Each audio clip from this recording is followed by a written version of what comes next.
नमस्कार, स्वागत है आपका मेरे YouTube चैनल में जिसका नाम है Educare academy by Mandeep ma'am. आज हम जानने वाले हैं कुछ और फैक्ट्स के बारे में और करेंगे एक्सप्लेनेशन के साथ एक एक क्वेश्चन को। तो आइए चलते हैं DSSB के TGT SST के कुछ PYQs पर। बिना टाइम वेस्ट किए पहला क्वेश्चन, पल्लवों के काल में नरगम किसे कहा जाता था? तो पल्लवों के काल में नरगम किसे कहा जाता था ड्यूरिंग द पल्लवम पीरियड? तो दोस्तों आंसर है organization of traders. Option C is the right answer. व्यापारिकों के संगठन को कहा जाता था नरगम पल्लवों के काल में। और इस जब सभा होती थी तो उसके अंदर धनी और जो शक्तिशाली यानी पावरफुल भूस्वामी वाले होते थे और व्यापारी होते थे उनका नियंत्रण होता था। अगला क्वेश्चन नंबर 2, जनपद का क्या अर्थ होता है? What is the meaning of जनपद? तो दोस्तों जनपद का मीनिंग होता है जन के बसने की जगह। Option B is the right answer, place where people reside. पहले जो महायज्ञ कराते थे, महायज्ञों को कराने वाले जो राजा थे, अब जन के राजा ना होकर क्या हो जाते थे, जनपदों के राजा माने जाने लगे। तो जनपद का जो बेसिकली मीनिंग है जन के बसने की जगह होता है। ठीक है दोस्तों, पहले जनपदों की कई बस्तियों में खुदाई की गई थी। दिल्ली में पुराना किला, उत्तर प्रदेश में मेरठ के पास हस्तिनापुर और एटा के पास जो अंतरजी खेड़ा है वो भी इसमें से मुख्य है। खुदाई से पता चलता है दोस्तों कि लोग ना वहाँ पर झोपड़ पट्टियों में रहते थे और मवेशी थे और बहुत सारे जानवरों को पालते थे। और वो लोग जनपद के लोग चावल, गेहूं, जौ, दालें, गन्ना, तिल तथा सरसों जैसी अच्छी फसलें उगाते थे। ठीक है दोस्तों, आगे बढ़ते हैं। क्वेश्चन नंबर 3, महाजनपदों का उद्भव लगभग कितने वर्ष पूर्व हुआ? Approximately how many years ago did the mahajanapadas emerge? दोस्तों बेसिकली महाजनपदों का उद्भव 250 वर्ष पहले हुआ था। Option B is the right answer. जो कुछ जनपद थे वो ज़्यादा इम्पोर्टेंट हो गए थे और उन्हें महाजनपद भी कहा जाने लगा था। और ज़्यादातर महाजनपदों की एक अपनी पर्टिकुलर कैपिटल होती थी और कई राजधानियों में तो किलेबंदी भी की गई थी। किलेबंदी कैसे की जाती थी? चारों ओर लकड़ी लगाकर या ईंटें पत्थर की ऊंची ऊंची दीवारें बनाकर किलेबंदी करी जाती थी। ठीक है ना, तो 2500 साल पहले महाजनपदों का उद्भव हुआ था। Now next question number 4, पढ़ने के संबंध में निम्नलिखित कथनों पर विचार करें। उन्होंने संस्कृत के लिए व्याकरण तैयार किया है। उन्होंने एक विशेष क्रम में स्वर की परंतु व्यंजन की बात के काल में अन्य विद्वानों द्वारा जोड़ा गया है। तो दोस्तों इसका आंसर है option A is the right answer, क्योंकि जो पढ़नी है वो सबसे प्रसिद्ध व्याकरण विदों में से एक थे।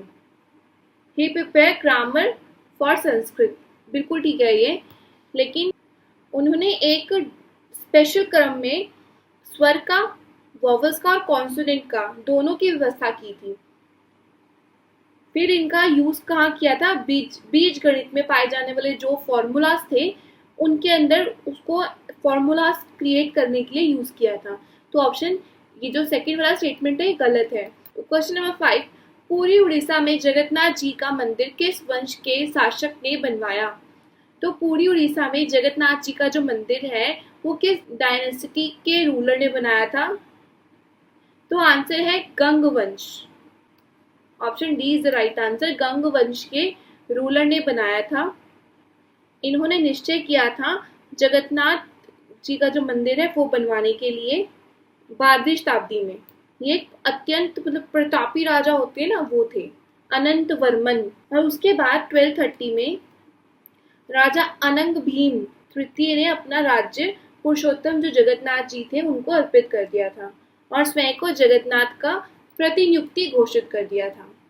क्वेश्चन नंबर 6, अकबर ने बंगाल को किस वर्ष जीता? तो अकबर ने बंगाल को किस वर्ष जीता था 1586 में। Option B is the right answer. 8वीं शताब्दी से पहले जो पाल शासक थे उनके अंडर में राज्य ये जो बंगाल था वो का उद्भव हुआ था। 14th और 16th सेंचुरी में सुल्तानों का बंगाल पर प्रॉपर शासन था, लेकिन जो दिल्ली में सिचुएटेड जो शासक थे उनसे इनका कोई लेना देना नहीं था, ये लोग स्वतंत्र थे। लेकिन 1586 के बाद क्या हुआ, जब अकबर ने इसको जीता तो अकबर ने इस बंगाल प्रदेश को जीत लिया और उसको सूबा बना दिया था, सूबा माना जाने लगा था वो। फिर उस समय क्या हुआ, प्रशासन की भाषा तो फारसी थी पर लेकिन धीरे धीरे वहां पर बंगाली एक यानी क्षेत्रीय भाषा होती है उसके रूप में डेवलप होती रही। तो 1586 is the right answer. Question number 7, कथनों पर विचार करें। भारत में एक 82.5 पश्चिम को मानक यमुनोत्तर माना गया है। ये सेकंड वाला स्टेटमेंट, प्रत्येक समय क्षेत्र 15 डिग्री अक्षांश तक के क्षेत्र को घेरता है। तो ये गलत है, क्योंकि पश्चिम में नहीं पूर्व में माना जाता है भारतीय मानक यमुनोत्तर को। ठीक है, और ये वाला स्टेटमेंट भी गलत है। और जो हमारी अर्थ है वो 24 आवर्स में रोटेट करती है अपनी अक्ष पर 360 डिग्री, यानी कि एक आवर में वो 15 डिग्री घूमती है, और या कह सकते हैं 4 मिनट में वो 1 डिग्री घूमती है। तो सेकंड वाला ऑप्शन भी गलत है, neither 1 not 2 is the right answer, क्योंकि दोनों स्टेटमेंट्स गलत हैं। अगला क्वेश्चन नंबर 8, पृथ्वी पर 1 डिग्री अक्षांश रेखा की संख्या 180 होती है। पृथ्वी पर 1 डिग्री के अंतराल पर देशांतर रेखा की संख्या 360 होती है। पृथ्वी पर 1 डिग्री के अंतराल पर अक्षांश की संख्या 179 होती है। तो दोस्तों ऑप्शन है इसका ठीक ओनली सेकंड वाला 2। पृथ्वी पर 1 डिग्री के अंतराल पर देशांतर रेखाओं की जो संख्या होती है वो 360 होती है, लेकिन जो पृथ्वी के 1 डिग्री अक्षांश की संख्या होती है वो होती है 179, और 1 डिग्री के अंतराल पर अक्षांश की जो संख्या होती है वो होती है 181।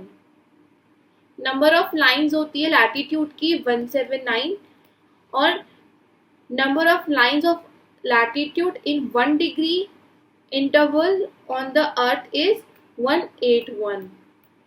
और ये भी ठीक है, longitude in 1 degree interval on the earth is 360। आगे बढ़ते दूसरे क्वेश्चन पर। क्वेश्चन नंबर 9 दोस्तों, सही कथन चुनिए। ग्लोब का वह वृत्त जो तापमान को विभाजित करता है उसे प्रदीपित वृत्त कहते हैं। यह सेकंड, सूर्य के चारों ओर एक स्थिर कक्षा में पृथ्वी की गति को घूर्णन कहते हैं। देखो दोस्तों, पृथ्वी की गति ना 2 टाइप की होती है, 2 प्रकार की होती है। एक तो होता है घूर्णन और एक होता है परिक्रमण, रेवोल्यूशन, रोटेशन। ये रोटेशन होता है और ये रेवोल्यूशन होता है। जब अर्थ रोटेट करती है ऑन इट्स एक्सिस तो वो उसको कहा जाता है रोटेशन। जब अर्थ का मोशन होता है in a stable orbit around the sun is called revolution. और जो एक्सिस होती है उसकी, the axis of the earth is an imaginary line which makes an angle of 66.5 with its orbital plane. पृथ्वी का जो अक्ष होता है वो एक काल्पनिक होता है दोस्तों, और इसके कक्षीय सतह पर 66.5 डिग्री का कोण बनता है, जो कह सकते हैं उसको कि समतल होता है जो कक्षा के द्वारा बनाया जाता है। उसे पृथ्वी सूर्य से प्रकाश प्राप्त करती है। जो पृथ्वी का आकार होता है गोले के समान होता है, इसीलिए एक समय में सिर्फ उसके एक आधे भाग को ही हम लोग देख सकते हैं, क्योंकि जो सन है उसकी जो रोशनी है वो पृथ्वी के एक ही साइड पर आ रही होती है, दूसरी साइड पर नहीं होती, तो दूसरी साइड पर नाइट होती है। ग्लोब पर सर्कल होता है जिसपे दिन और रात को डिवाइड किया जाता है, उसको इल्यूमिनेशन सर्कल कहते हैं। तो इसका आंसर होगा ऑप्शन डी। ना तो ये वाला स्टेटमेंट ठीक था ना तो ये वाला। क्वेश्चन नंबर 10, कथनों पर विचार करें। दक्षिण अयानांत की स्थिति 23 सितंबर को होती है। विश्व की स्थिति 21 मार्च और 22 सितंबर को होती है। और थर्ड, उत्तर अयानांत की स्थिति 21 जून को होती है। तो ये कंसीडर बताना है, कंसीडर करना है स्टेटमेंट कि कौन सा वाला असत्य कथन है। देखिए, जो 21 मार्च और 22 सितंबर है उसकी स्थिति को विषुव कहा जाता है, ये गलत है। क्योंकि जो 21 मार्च तो है लेकिन 23 सितंबर है, उसको विषुव कहा जाता है, इक्विनॉक्स कहा जाता है। और 21 जून की स्थिति को उत्तर आयनात कहा जाता है। 21 जून की स्थिति को उत्तर आयनात कहा जाता है। और 22 दिसंबर की स्थिति को दक्षिणी आयनात कहा जाता है। 22 दिसंबर। क्वेश्चन नंबर 11, उत्तर आयनात की स्थिति पर विचार करें। सूर्य की किरणें मकर रेखा पर लंबवत सीधी पड़ती हैं। सूर्य की किरणें उत्तरी आयनात में मकर रेखा पर नहीं पड़ती दोस्तों, कर्क रेखा पर सीधी पड़ती है। उत्तरी ध्रुव सूर्य की ओर झुका होता है, बिल्कुल ठीक है, उत्तरी जो ध्रुव होता है वो सूर्य की ओर झुका होता है। 21 जून को इन क्षेत्रों में सबसे छोटे दिन होते हैं, नहीं, 21 जून को इन क्षेत्रों में सबसे ज्यादा लॉन्ग डेज होते हैं और शॉर्ट नाइट्स होती हैं। तो ऑप्शन स्टेटमेंट 2 सही है, तो option C is the right answer. Question number 12, Bharat में शुरू की गई पंचवर्षीय योजनाओं के लक्ष्यों में शामिल था। तो दोस्तों भारत में शुरू की गई पंचवर्षीय जो योजनाएं थी उनमें क्या क्या शामिल था? 5 ईयर प्लान में इंक्लूड था ग्रोथ, सेल्फ रिलायंस, मॉडर्नाइजेशन और इक्वालिटी। ये चारों ही चीजें थी, तो option D is the right answer. ऐसा नहीं है कि हर प्लान, इसी प्लान के अंदर सारे के सारे जो एम्स है, गोल्स हैं, उनको अचीव किया गया। डिपेंड करता था कि कौन से प्लान को कौन से गोल्स चाहिए थे, उसके अकॉर्डिंग इन गोल्स को लिया जाता था प्लान्स में। नाउ क्वेश्चन नंबर 13, असत्य कथन बताना है इसमें। समृद्धि का मीन्स क्या होता था? ग्रोथ का, कि मोर स्टॉक और productive capital, more expansion of supporting services, अधिक भंडार, परिवहन और बैंकिंग के लिए बहुत सारी सहायक सेवाओं का विस्तार करना, और उसका उत्पादक और पूंजी की सेवाओं में दक्षता होना, उसको समृद्धि कहा जाता है। तो ये ठीक है क्योंकि ये असत्य नहीं है। अर्थशास्त्र की भाषा में आर्थिक समृद्धि का प्रमाणिक सूचक सकल घरेलू उत्पाद यानी जीडीपी में निरंतर वृद्धि को माना गया है। तो दोस्तों अर्थशास्त्र की भाषा में हम बात करें, इकोनॉमिक्स की लैंग्वेज में, तो जो जीडीपी है उसकी निरंतर वृद्धि ही समृद्धि का एक कंसीडर किया जाता है, कॉन्टिन्यूस उसको ग्रोथ में। तो ये भी ठीक है, तो कोई भी गलत नहीं है ऑप्शन, तो neither one not two, option D is the right answer. Okay, now question number 14, gram sabha का सदस्य होने के लिए क्या अपेक्षित नहीं है? What is not required to be a member of a ग्राम सभा? तो दोस्तों ग्राम सभा का सदस्य होने के लिए option C is not required कि पंचायत चुनाव में वह ग्राम पंचायत का मुखिया या किसी वार्ड सदस्य के रूप में निर्वाचित हुआ हो। तो ये जरूरी नहीं है। The person name should be in the voter list of the village, correct है ग्राम सभा का मेंबर होने के लिए। His age should be 18 year और मोर, बिल्कुल ठीक है। The person should be resident of that village, ये भी ठीक है। क्वेश्चन नंबर 15, निम्न कथनों पर विचार करें। जब सरकार सत्र चल रहा होता है तो उसमें सबसे पहले शून्यकाल होता है, बिल्कुल गलत है ये। सही कथन पर बताना ना फॉलोइंग स्टेटमेंट जो ठीक हो। जब संसद का सत्र चल रहा होता है तो उसमें सबसे पहले प्रश्नकाल आता है, क्वेश्चन आ रहा है, ठीक है ना। प्रश्नकाल चलता है तो उसके मामले में क्या होता है, संसद होती है वो सरकार के सारे कामकाजों के बारे में जानकारी लेती है, और अगर कुछ खामियां है तो उसके प्रति बात करते हैं, बताते हैं। जो विपक्षी दल होते हैं वो सरकार से सारी की सारी कामकाजों की जानकारी हासिल करते हैं प्रश्नकाल में। तो ये वाला गलत है क्योंकि शून्यकाल बताया गया इस वाली बात में कि शून्यकाल में सरकार के कामकाज के बारे में जानकारी हासिल होती है, ऐसा नहीं होता, ठीक है, प्रश्नकाल में होती है। तो दोनों ही स्टेटमेंट्स गलत हैं, तो D is the right answer. Now next question, question number 16, ग्राम पंचायत सचिव के संबंध में कौन सा कथन सत्य है? उनको ग्राम पंचायत के मतदाताओं द्वारा निर्वाचित किया जाता है, नहीं, गलत है। जो ग्राम पंचायत के सचिव होता है उसको सरकार द्वारा अपॉइंट किया जाता है, he is appointed by the state government. तो option C is the right answer. और वो क्या करता है, जो भी ग्राम पंचायत में जो भी ग्राम सभा होती है, तो जो भी फैसले होते हैं या जो भी डिस्कशंस होती हैं उनको नोट करता रहता है। नाउ क्वेश्चन 17, निम्नलिखित कथनों पर विचार करें। संसार में 8 मुख्य धर्म हैं। हाँ जी, संसार में 8 मुख्य धर्म हैं और भारत में उन 8 धर्मों के बहुत सारे अनुयायी हैं, यानी मानने वाले रहते हैं। 1600 से भी ज्यादा लैंग्वेज बोली जाती है, ये भी ठीक है। तो ये तीनों ऑप्शन ठीक है। Option number D is the right answer. और यहाँ पे 100 से भी ज्यादा तरह के नृत्य भी किए जाते हैं दोस्तों, ठीक है, डांसेस भी यहाँ पर 100 से ज्यादा टाइप्स के हैं। क्वेश्चन नंबर 18, निम्नलिखित कथनों का परीक्षण कीजिए।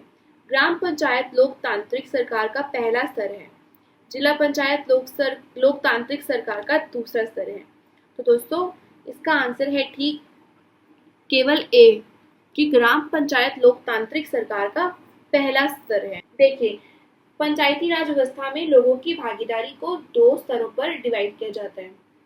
एक तो होता है ग्राम पंचायत, फिर होता है दूसरा स्तर विकास खंड का होता है। इसे जो स्तर विकास खंड होता है इसे जनपद पंचायत या पंचायत समिति भी कहते हैं। इस एक पंचायत समिति में बहुत सारी ग्राम पंचायतें होती है। पंचायत समिति के ऊपर जिला पंचायत होता है। पंचायत समिति के ऊपर क्या होता है, जिला या जिला परिषद होता है। ये इसका 3rd लेवल होता है, ठीक है। तो option A is the right answer. तो दोस्तों आई होप आप लोगों को क्वेश्चन समझ आए हो। जल्दी से लाइक एंड सब्सक्राइब कर दीजिए और कमेंट भी कीजिएगा। Thank you for watching.